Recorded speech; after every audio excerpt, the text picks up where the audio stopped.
أعوذ بالله من الشيطان الرجيم. بسم الله الرحمن الرحيم. الحمد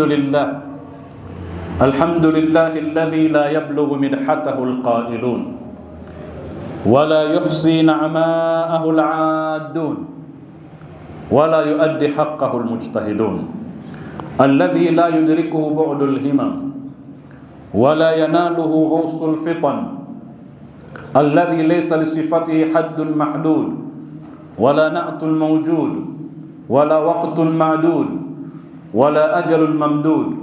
ثم الصلاة والسلام على أشرف الأنبياء والمرسلين محمد وعلى آله الطيبين الطاهرين وأصحابه الغر الميامين، وبعد. يقول الحق سبحانه وتعالى في محكم كتابه المجيد: أعوذ بالله من الشيطان الرجيم. والله أخرجكم من بطون أمهاتكم لا تعلمون شيئا وجعل لكم السمع والأبصار والأفئدة لعلكم تشكرون. صدق الله العلي العظيم. Kwa mara nyingine, assalamu alaikum wa rahmatullahi wa barakatuh. Ndugu zangu, leo tuko katika darsa ya 27 ya mfululizo wa darsa zetu kuhusu elimu, na katika darsa yetu ya jana tulimaliza kuzungumza moja katika maneno yaliyokuwa ndani ya Qur'ani yanayoashiria elimu, na neno hilo ni maarifa. Waja'alnakum shu'uban wa qabaila litaarafu. Tukasema litaarafu ni neno linalotokana na maarifa, na maarifa ndiyo maarifa, yani knowledge.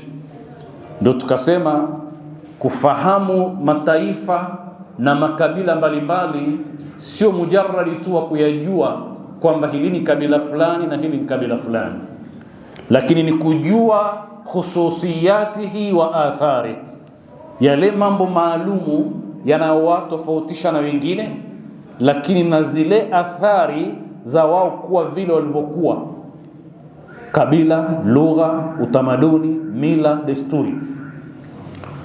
Na tukasema katika kujua hayo kuna kujifunza, kwa sababu lugha zinaazimana maneno, utamaduni kuna kuazima utamaduni, ustaarabu kuna kuchukua ustaarabu wa wengine ili na wewe ukue. Na katika mambo muhimu tuliyosema ni kwamba jamii ambayo imejifunga haiazimi chochote katika ustaarabu wa wengine, haiazimi neno lolote katika lugha ya wengine, inatoshelezeka na ya kwake bila kuchukua kwa wengine, itadumaa, haitokuwa. Kukua kwa jamii ni kuwa na exposure, kuingiliana na wengine, kujifunza ya wengine. Kwa hivyo hili ni jambo la msingi sana kuhusu ukuaji wa jamii, na ndo tukaona kwamba jamii ya Waswahili ilikuwa kwa sababu ya kuwa ilikuwa katika eneo kijiografia linaloshawishi waingie katika biashara za kimataifa. Wakaingia Washirazi, wakaingia Waarabu, wakaingia Wachina, wa Indonesia na Waarabu wenyewe wa aina mbalimbali. Wale wote walichangia ukuaji wa ustaarabu wa Mswahili. Leo insha Allah tutaanza kujifunza na pengine kumaliza neno jingine, nalo ni an-nadhar.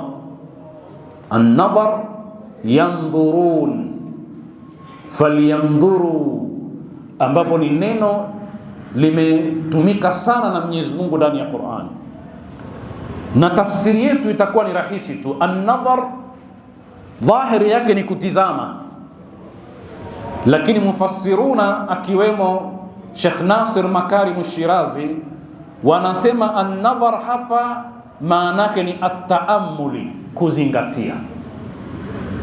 Hili neno limejaa ndani ya Qur'an, na ninasema kama nilivyosema awali, hatutoangalia kila aya iliyotumia neno hili, bali tunachagua sampuli tu ya aya. Sasa mnatizama aya zinazosema fala yanzuruna ila al-ibli kayfa khuliqat falyanzur al-insanu mimma khuliqa siru fil ardi fanzuru. Ziko nyingi hizo aya. Hili neno linaashiria elimu, linaashiria kuzingatia jambo ili upate tija. Lakini kabla ya hapo tupate utangulizi kwa wenzetu wa magharibi, wana mtazamo gani katika masala ya kuzingatia jambo kuwa ni sehemu katika elimu na ni sehemu katika ufundishaji. Kwanza, kule tulipotoka tumesema mwanadamu kaumbwa kwa namna tofauti na asiyekuwa mwanadamu. Mnyama ana macho, mnyama ana masikio, anayo pua ya kunusia, ana kinywa cha kuonja mara nyingine pia. Lakini kutizama kwa mnyama sio sawa sana kutizama kwa mwanadamu. Mwanadamu anatakiwa ahamishe kile anachokitizama akipeleke kwenye chombo kingine, kwenye sekta nyingine itakayofanya kazi, aone ambavyo mnyama hawezi kuviona. Ndio maana Mungu anasema wallahu akhrajakum min butuni ummahatikum la ta'lamuna shay'a. Mungu kakutoeni katika matumbo ya mama zenu hamjui chochote. Shay'an yani chochote kinachofaa kuitwa ni kitu. Maana ni nakira, sio? Hamjui chochote. Haya, hatujui chochote vipi na wewe ndio allama Adam al-asmaa? Inakuwaje? La, akakupeni nyenzo za kuchukua elimu. Ni zipi hizo? Ja'ala lakumus samaa, masikio, wal absara, na macho, wal afida, na mioyo. Hapa pametajwa sampuli tatu, sikio, macho, moyo. Sio hivyo peke yake, lakini hii ni ishara kwamba kweli mmezaliwa hamjui chochote, lakini mbona mmepewa vifaa vya kupata ilmu? Ndio la ta'lamuna shay'an.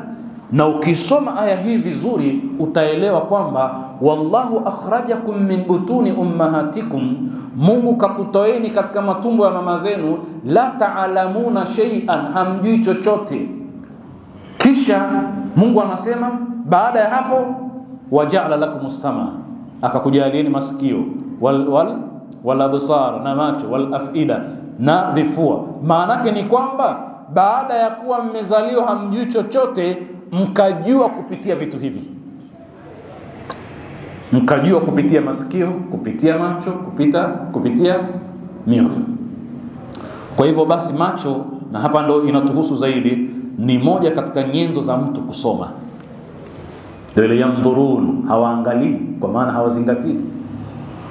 Ukiangalia unatakiwa uone beyond ya kile unachokiona kwa dhahir. Ukiangalia tu ukaona kilichokuwa juu, usitafiti, basi umejiweka katika nafasi kama macho ya mnyama tu, anaweza kuangalia akaona dhahir tu, hana mazingatio. Unatakiwa wewe uone zaidi ya vile. Kwa hivyo ndio maana hata sasa hivi katika kusikia, jamaa sote tunasikia habari, lakini kuna wale wachambuzi wa habari. Mchambuzi wa habari anakuambia nini? Anakuambia kilichokuwa nyuma ya kile kilichosikilizwa. Yani taarifa habari inatolewa, alafu ikishakamilika anawekwa mchambuzi. Mchambuzi anakuambia nini? Anakuambia mambo yaliokuwa nyuma ya yale uliyoyasikia. Kwa maana kwamba mujarrad wa kusikia tu hautoshi, kuna haja ya kufanya analysis, kuchambua kile ambacho umekisikia. Hii ni hatua ambayo inamhusu mwanadamu. Tahlili iktisadi, tahlili siasi na vingine. Kwa hivyo kuna habari za kiuchumi, alafu analetwa mwanauchumi anachambua. Unamuita mchambuzi wa kiuchumi, mchambuzi wa michezo. Sasa wamefungana wa jamaa, lakini watafsiri nini kwa taarifa hizi? Anatoa uchambuzi wake. Kwa hiyo sio mujarrad wa kusikia tu wala kuona. Sasa neno an-nadhar, Kiingereza chake tunasema nini? Observation. Mara nyingine watu wakisikia neno la Kiingereza ndo wanaelewa, kwa sababu wametumia neno observation katika sayansi, sio? Lakini observation ya nini? Observation ya nature. Yani Mungu anatutaka hii nature, hii maumbile asilia, tufanye nini? Observation. Yani tuyatizame kwa kuzingatia ili tupate ilmu na maarifa. Sasa katika hilo kuna nadharia. Kuna bwana mmoja anaitwa Albert Bandura, tumemtaja huko nyuma. Yeye katika kusomesha na elimu, Bandura yeye ana nadharia inaitwa social learning theory. Social learning theory. Nadharia hii tunaweza tukasema kwamba ni nadharia ya kujifunza kijamii. Chini ya nadharia hiyo kuna kifungu kingine kinaitwa learning by observation, kujifunza kwa kuzingatia, kwa kutazama, learning by observation. Huyu Bandura ni mwaka wa 1925, maana yake ni karne iliyopita tu, sio? Kwa hivyo ni wajuzi, kwa lugha nyingine miaka 100 tu iliyopita, Albert Bandura. Sasa yeye ni Mkanada, lakini alifanya kazi katika Stanford University mpaka akafa Marekani. Yeye anazungumza kuhusu usomeshaji. Nimesema huku nyuma kwamba kuna elimu alafu kuna usomeshaji, kuna ufundishaji na tajriba zao ni vitu vya ajabu vidogo vidogo tu. Ni kama yule Pavlov alofanya kwenye mbwa na yule mwingine alofanya kwenye panya na njiwa, sio? Sasa yeye alifanya nini?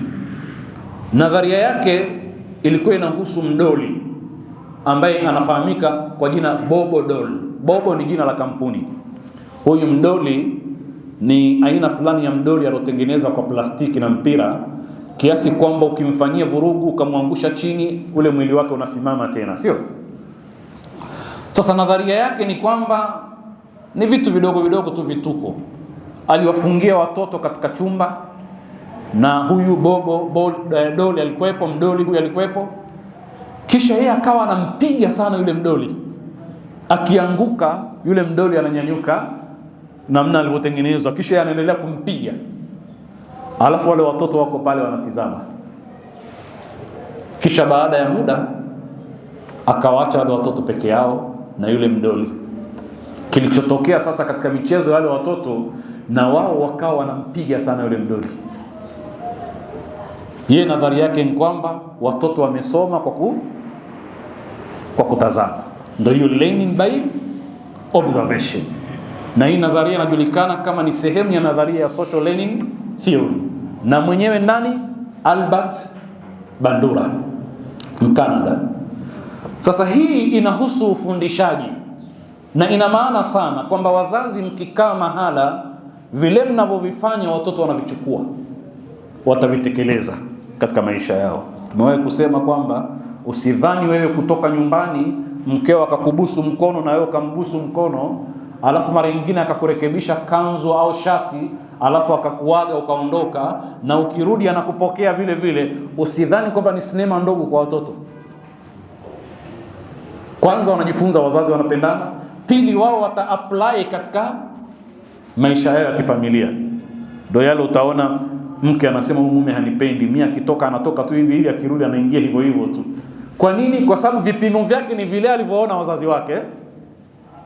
Hiyo ni learning by observation. Lakini observation ikufundishe kwamba kwenye TV vile vyote unavyoviona, mtoto anajifunza ukatili. Mwishowe atahitajia na yeye kupractice nje. Ndio tukasema mara kadhaa kwamba watoto wetu tayari wamekuwa ni nani? Nigerian na Tom, sio? Akiguswa tu na yeye lazima apige. Manake katika mafunzo makubwa ya Tom na Jerry ni kwamba hakuna kusameheana. Akikubana mkia na wewe mbane sikio. Mpaka mchezo unakuisha ni kulipizana kisasi tu, si ndio? Alafu mtoto anaona raha, kapigwa na yeye kampiga. Kesho na yeye akikunwa tu kidogo na yeye anapiga. Ndio learning by observation, kwa sababu tayari ishaingia ile, sasa na yeye ana practice. Kwa hiyo ni nadharia, hauwezi kuikataa, ina athari zake. Na hata mtu mzima kwa kuobserve anaathirika. Huu ni mtazamo wa nani? Bandura.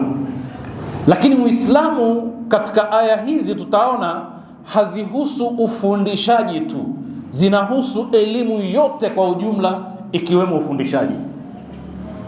Kwa maana elimu rasmi na isiyokuwa rasmi. Na tutakavyoona kwamba mtu anaposafiri ana observe vitu vingi vinamfundisha nini, sio? Na Mungu anatutaka tuvichukulie kama darasa. Hiyo ni nukta moja.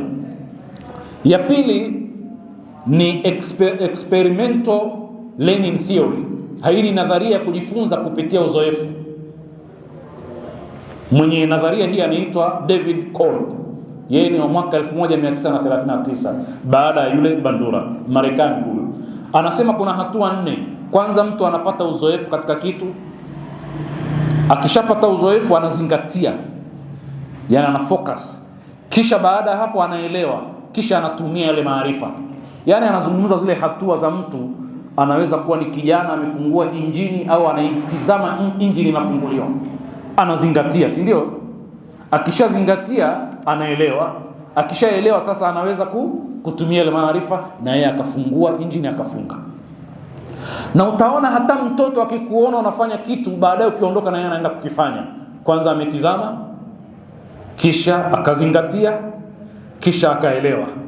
Kisha sasa ukiondoka wewe atakwenda akishike, hataki kufanya kama wewe. Au ni gari anaipasua, anataka kutizama iko vipi, kisha anatafuta namna ya kuirejesha. Kwa hiyo ni mambo haya yapo katika masala ya elimu. Na hii njia inahimizwa sana mwalimu akiwa darasani aitumie. Ndio utaona katika irabu, mwambia haya kijana sasa ameshazingatia, amefahamu, ameelewa, sasa unamwambia shika na wewe chaki, hebu fanya irabu ya sentensi hii. Kama ni Kiswahili unamwambia haya changanua sentensi hii. Umeelewana? Na katika sayansi nyingine zote. Hiyo ni nukta muhimu ya pili nilitaka tuielewe. Nukta ya tatu ni kuhusu taaluma ya arkeolojia. Arkeolojia ni sayansi inayochunguza historia ya mwanadamu. Umeelewana? Lakini wanachunguza vipi? Kwa kutizama mabaki ya kihistoria. Yani wanajuaje kwamba hapa watu waliishi miaka 1000 iliyopita? Wakutizama ile mabaki, vigae na vyombo mbalimbali, sio? Wanavichunguza, wana namna ya kujua umri wake. Sasa kuna hatua 4 wanapitia. Hatua ya kwanza ni survey, kutembelea eneo husika. Umeelewana? Ambalo lina mabaki ya kihistoria, lina majengo ya zamani, ni eneo watu waliishi zamani, sio? Kutembelea, alafu wanafanya excavation, kule kuchimbua, kupata vile vigae na nini na athari ya vitu, yani at-tanqib. Umeelewana? Hatua ya tatu ni analysis, tahlil. Wakishavipata vile vinaweza kupelekwa katika maabara, vinachunguzwa, vinafanywa tahlil. Alafu hatua ya mwisho ni interpretation, inatafsiriwa sasa kwamba hiki kinatafsiri maisha yalikuwa hivi kwa umri huu na huu na huu. Hiyo ndio arkeolojia, elimu inayochunguza historia ya mwanadamu. Mpaka hapo nadhani tuko sawa sawa. Sasa Mwenyezi Mungu Subhanahu wa Ta'ala anasema hivi, alam naj'al lahu aynayn wa lisanan wa shafatayn wa hadainahu anajidain. Kwa nini Mwenyezi Mungu aulize swali hili ambalo ni istifhamu inkari? Halihitaji jibu. Majibu ni kwamba ni kweli Mungu katuwekea sisi macho mawili na ulimi na vile vile na hizi lips, shafatayn, midomo miwili, sio? Sasa Mungu atamuuliza mtu ambaye hajajua ukweli, hajajua haki. Atawauliza alam naj'al lahum, huyu mwanadamu, alam naj'al lahu aynayn, je, hatukumjalia kuwa na macho mawili? Sasa kwa nini hakuona haki? Lakini kwa nini haulizi mnyama hilo? Ni kwa sababu macho mawili kwa mwanadamu sio ya kuonea tu, ni ya kuona ili azingatie. Akishazingatia ajue ukweli wa jambo. Ndio maana ataulizwa, tukujalia wewe kuwa na macho mawili, haya kwa nini hukutizamia wewe haki? Na ndio utaona aya nyingi kwa wale wanaosoma Qur'ani, afala tubsirun, afala yubsirun, je hamuoni? Yani mtu anaweza kutizama lakini haoni, sio? Kwa maana ya kwamba kinachotakiwa kuona hajakiona, na tumesema anatakiwa aone beyond ya vile. Niwapeni mfano, wengi katika sisi tumepitia mambo hayo. Kwa mfano, tukisoma katika shule zetu tumesoma fasihi. Fasihi ni literature, sio? Unapewa masimulizi ya riwaya au tamthilia, sio? Kisha baada ya pale kuna kitu kinachoitwa uhakiki. Uhakiki wa fasihi maana yake nini? Kwamba umeona vitu gani wewe katika masimulizi yale. Nimeona kuna jeuri, nimeona kuna hivi. Na usidhani lazima iwe riwaya tu, inaweza ikawa ni ngano au vikao ni vile vinavyoitwa visasili. Mnavijua visasili? Visasili ni vile visa vya masimulizi mafupi ambavyo vinataja asili ya maumbo ya wanyama. Mnavikumbuka? Hapo zamani za kale palikuwa na kadha, na huyu kwa sungura kadha kadha, na ndio maana sungura akawa na mkia mfupi mpaka sasa hivi. Tumeelewana? Yaani lile tukio lilotokea ndio likamfanya sungura awe na mkia mfupi. Hivi vinaitwa visasili, visa ambavyo vinataja sababu ya maumbo ya wanyama. Alafu mwishowe kuna tahkiki. Tahkiki ni nini? Tunajifunza nini katika Kiswahili? Tusiwe na tamaa kama fisi. Sasa ile tahkiki haikusemwa pale katika masimulizi. Pamezungumzwa tu kwamba fisi alikuwa akimwandama mwanadamu, akiona mkono wake utaanguka, akaenda mpaka akapatwa na balaa fulani. Lakini tahlili yako ndio imesema kwamba tunatakiwa tusiwe na tamaa kama fisi. Sasa kile ulichokitoa umekiona kwa kuzingatia, hiyo ndio an-nadhari inayotakiwa, kwamba usioni yaliokuwa dhahiri, ona yaliokuwa nyuma ya ukuta. Wengine wanasema kuisoma barua ikiwa ndani ya bahasha, sio? Nitakiwa uisome barua ikiwa ndani ya bahasha, ujue kuna nini kule ndani.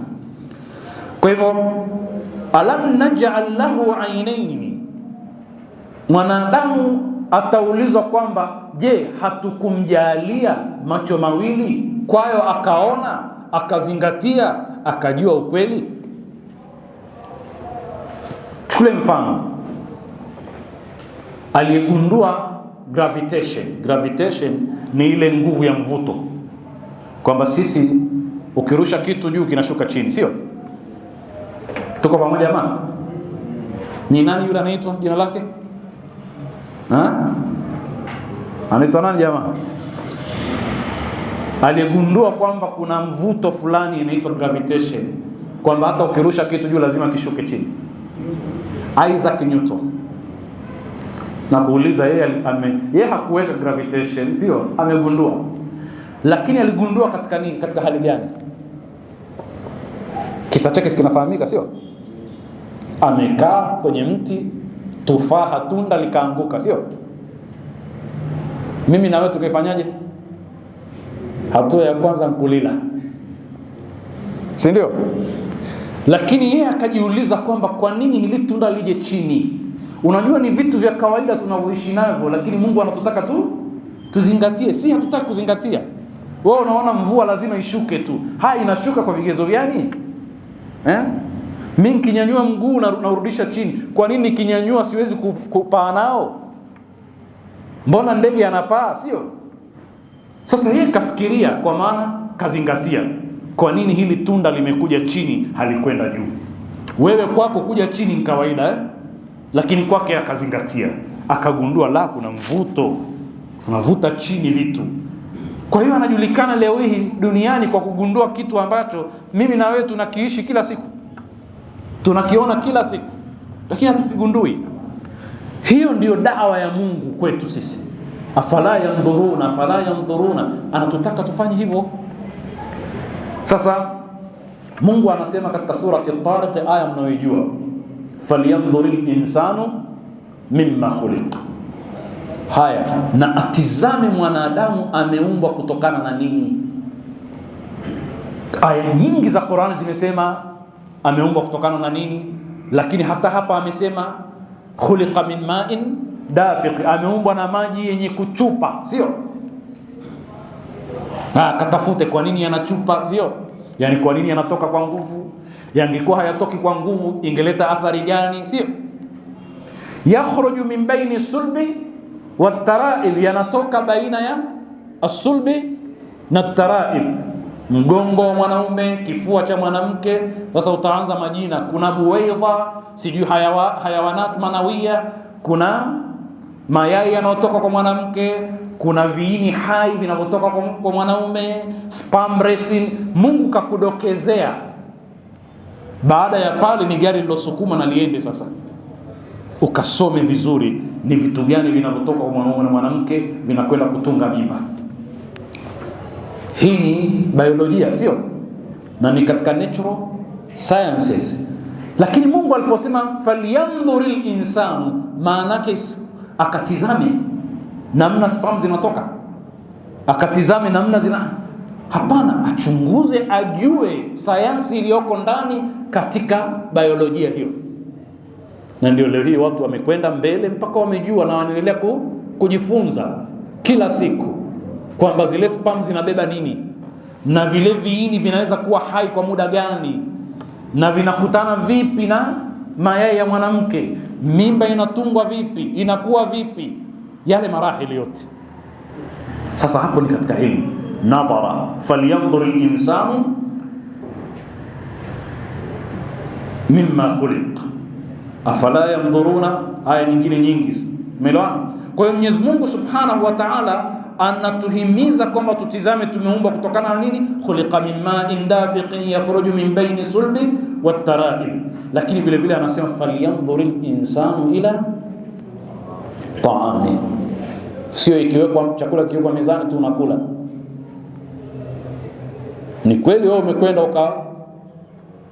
ukapanda mche, ukapandikiza mche au ukapanda mbegu. Mtu hupandikiza na kupanda Mche umeupandikiza, mbegu umeipanda. Lakini anayefanya ikuwe nani? Afara'aytum ma tahruthun. Mungu anasema mnaona mnavyolima hivyo? A antum tazra'unahu am nahnu? Anayevifanya viote vikue ni sisi au nyie? Katika sura al-Waqi'a. Kwa hivyo wewe unakwenda unatia tu, alafu vingine unamwachia nani? Mungu. Ukija asubuhi na imetoka haijatoka, tayari zimechipua, sio? Zinakuwa. Antum tazra'unahu am nahnu az-zari'un. Anayefanya ikue nani? Ni Mungu. Lakini Mungu anakuambia hivi, falyanzuril insanu ila na azingatie mwanadamu chakula chake. Kwa lugha nyingine, kuzingatia ni kufanya bahthi, ni kufanya research, kufanya utafiti. Kile chakula kimetoka wapi? Anna sababna almaa, tumekimwagilia maji. Thumma shaqaqna al-ardha, tukaipasua ardhi. Umeelewana? Anakutajia marahili ya kukua kwa mmea. Ardhi ilipasuka, sio? Ilipopasuka mmea ukaota. Kwa hiyo lazima ardhi ipasuke, kama ambavyo mwanamama akijifungua mara nyingine lazima apasuke, sio? Kupasuliwa. Lakini kuna al-makhadhu, uchungu ule wa mimba, ardhi lazima ipasuke, ilipasuke, alafu patoke kiumbe kipya, sio? Sasa falyanzuril insanu ila asome, maana yake lazima hiyo ni agriculture, sio? Haya ni majina yetu sasa hivi, na watu wanajifunza kilimo, wanajifunza tabia ya ardhi, wanajifunza sifa na tabia ya mimea mbalimbali, si ndio? Hao ni wataalamu, wana degree zao, lakini wanatekeleza aya falyanzuril insanu ila ta'amihi, chakula chake aangalie kinatoka wapi mpaka kinafikia kinaweza kuwasilishwa mezani akala, ajifunze hilo. Lakini katika mambo ya kihistoria, acha ya kihistoria, huyu ni binadamu ya wanyama. Afala yanzuruna ila al-ibli kaifa khuliqa, je hawatizami ngamia ameumbwaje? Swala sio la kutizama tu morfolojia yake, umbo lake, hakutizama na tabia zake, uwezo wake wa kuhifadhi maji kwa muda mrefu. Kwa mfano katika jangwa anakula nini, maziwa yake yana faida gani, nyama yake ina faida gani, umbo lake kwa nini liko vile, uchinjaji wake kwa nini uwe vile, vile vyote alivyokuwa navyo. Atizame ile tabia huyu mnyama, kuna kumjua Mungu katika mnyama yule. Tumelana, afala yanzuruna ila al-ibli kayfa khuliqat. Na hapa kuna namna ya kulaumu. Je, na hawazingatii hawa huyu ngamia kaumbwaje? Na Mungu akisema ngamia ni kwa sababu ndio mnyama aliyekuwa sana katika jamii yao. Sasa wewe usikae tu na ngamia ukamwacha na kondoo na ng'ombe na wengine. Wanyama wote zingatia. Lakini pamesema yule mnyama ambaye wanaishi naye kila mara. Sasa wale ambao wanaishi na punda, jamii nyingine punda wengi, atizame punda namna alivyoumbwa, tabia yake, sifa zake, uwezo wake wa kubeba mizigo na sifa nyingine. Mungu anatutaka tufanyeje? Tuzingatie. Lakini amesema kaifa, namna gani, watizame namna gani. Kwa hivyo ni kaifia, namna alivyoumbwa. Lakini wa ila samai kaifa rufiat, na namna gani mbingu imenyanyuliwa kama unavyoiona. Lakini vile vile wa ila aljibali kaifa nusibat, namna ambavyo milima imewekwa. Aya nyingine inasema waljibala autada, majabali yamefanya kama vigingi. Wanasema jabali hili asilimia kubwa iko chini, yani ni kama msumari uliopigwa ili uwe imara. Kwa hiyo jabali alianzi juu, jabali linaanza chini, kama vile shina la jino linaanza chini, sio ndio litokeze nje. Lakini faida ya milima kutengeneza tawazun, ndio waljibala autada.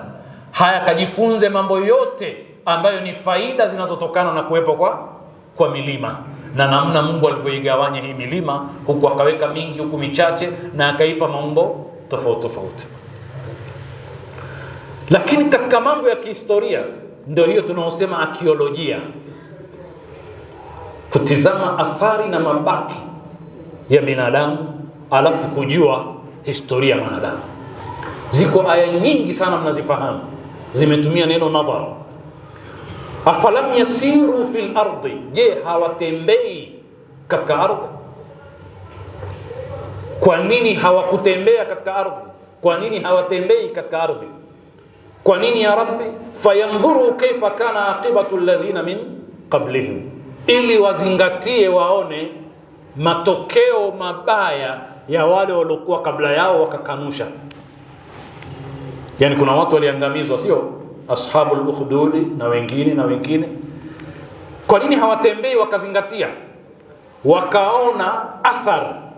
Ndio archaeology ni inaitwa ilmul athari katika lugha ya Kiarabu, kusoma athari na mabaki ya maisha ya mwanadamu alafu ujue aliishi vipi. Hiyo si ilmu, hiyo si historia. Yani yule nabii aliyopita katika mji ameona mji umekwisha, magofu yamebaki, anasema anna yuhi hadhihi Allahu ba'da mautiha. Watu waliishi pale, Mungu atafufuaje haya baada ya kuwa yamekufa? Faamatahu Allahu 100 ani. Zile ni athari, sio? Na hapa ndio kuna umuhimu kwa wale Waislamu wenzetu ambao zile athari za kihistoria wanaziua. Kuna maana ya kuiona nyumba aloishi Mtume kwa aya hii. Kuna maana ya kuona hata wale walioishi maisha ya kumkanusha Mungu, kwa sababu kuna somo katika hilo. Tumeelewana? Matalibani waliposhika baadhi ya maeneo walivunja masanamu ya watu waliokaa miaka nenda rudi. Wanasema sanamu livunjwa tu, lakini linakufundisha watu waliishi vipi, waliabudu vipi, sio?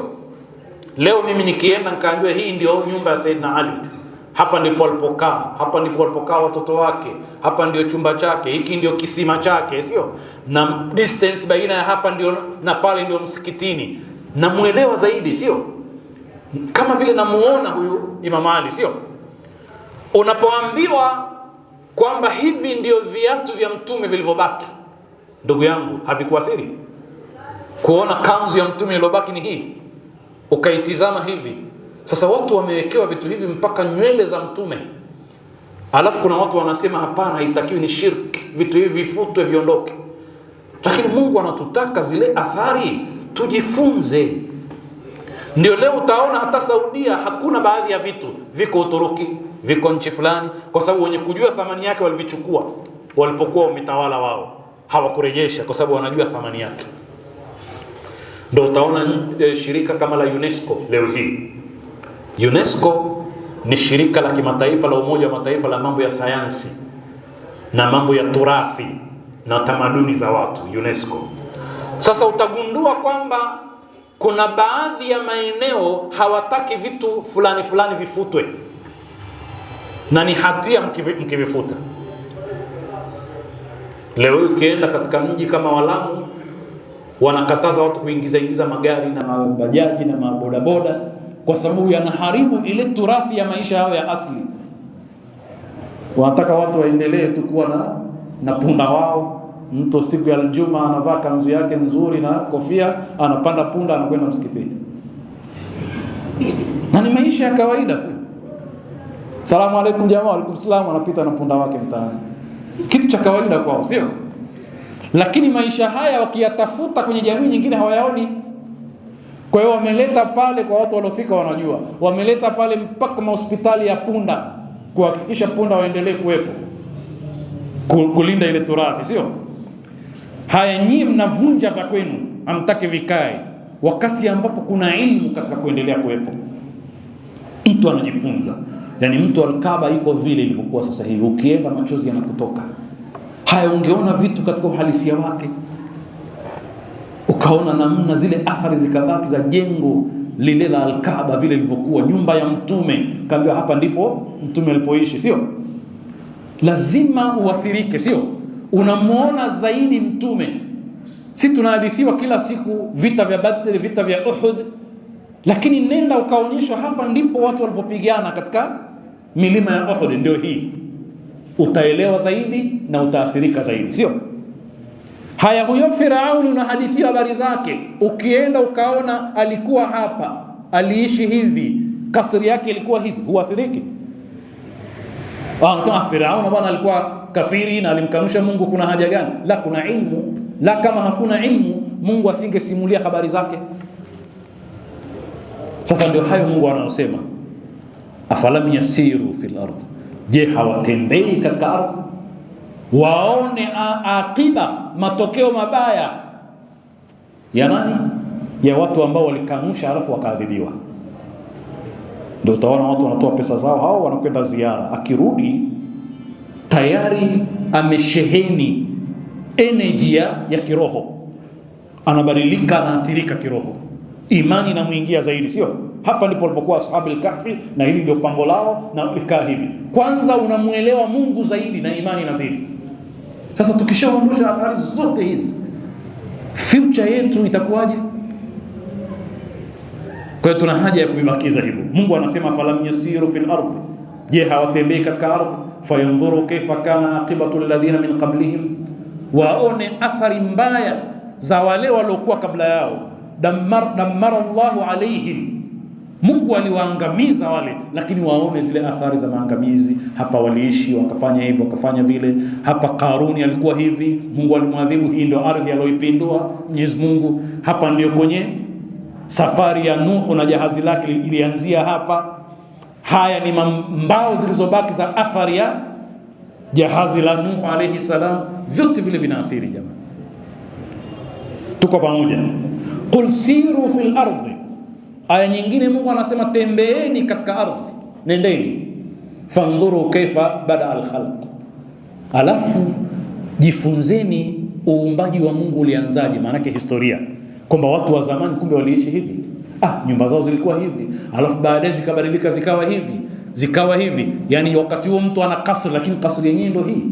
Mungu anazungumzia watu ambao walikuwa wakitengeneza minal jibali buyuta. Haya, katizame hizo nyumba katika majabali. Nasemekana mji wakati huo ulikuwa umestawi. Haya, kautazame ule mji. Sasa kule Spain sasa hivi Waislamu wanakwenda kutizama athari za Waislamu walipokuwa Spain, majengo waliojenga nini, na wa Spain wenyewe wamehifadhi, na si historia yao, lakini ni historia ya wanadamu. Kwa hivyo ndugu zangu, kuna kujifunza katika kuendea mambo mbalimbali ukayazingatia kwa aya za Qur'an.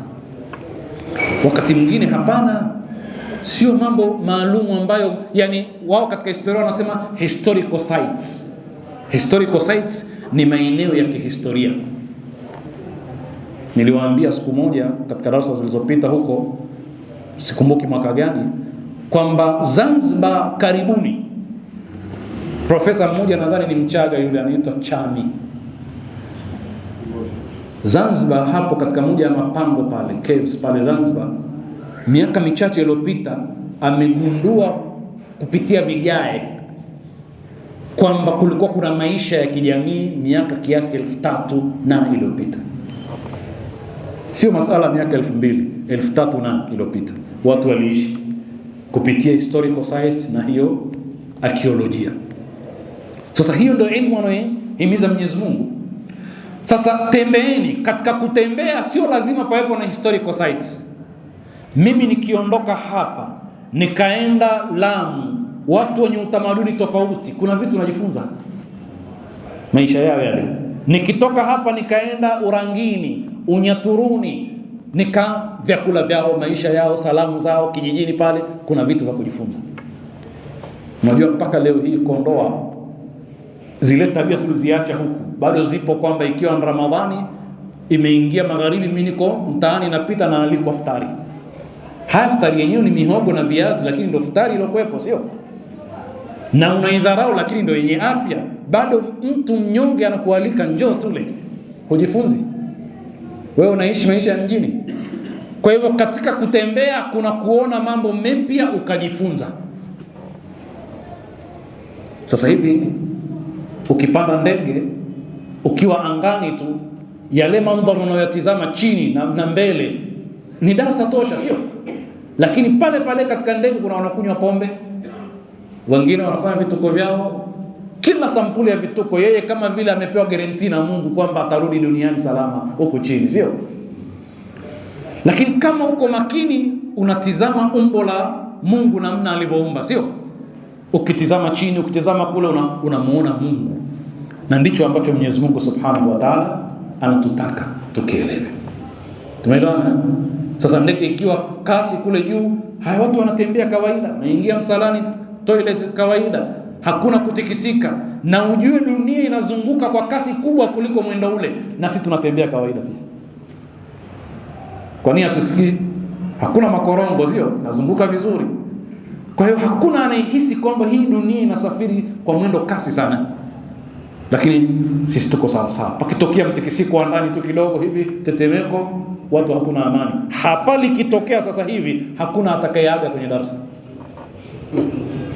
Mkweli si kweli? Lakini mdogo tu. Kwa nini hujifunzi? Ukaona kwamba sisi tumebebwa na nani hapa? Tukitingishwa kidogo tu hivi kila mmoja anapata wahaka. Ukishazingatia utamjua Mwenyezi Mungu Subhanahu wa Ta'ala. Kwa hivyo neno tulojifunza ni nadhara, yanzuru, falyanzur, afala yanzuruna, kwa maana ya kuzingatia na kutaamali katika viumbe vya Mwenyezi Mungu Subhanahu wa Ta'ala, ili uweze kugundua kuna nini nyuma yake, zile kanuni zilizokuwepo, na hatimaye umuone Mungu, ikiwa ni lengo la kwanza la sisi kusoma elimu. Tukomea hapa. Nasallallahu al-auna wa tawfiq lima yuhibbu wa yardah, innahu waliyyu at-tawfiq wa bihi nasta'in, walhamdulillahi rabbil alamin.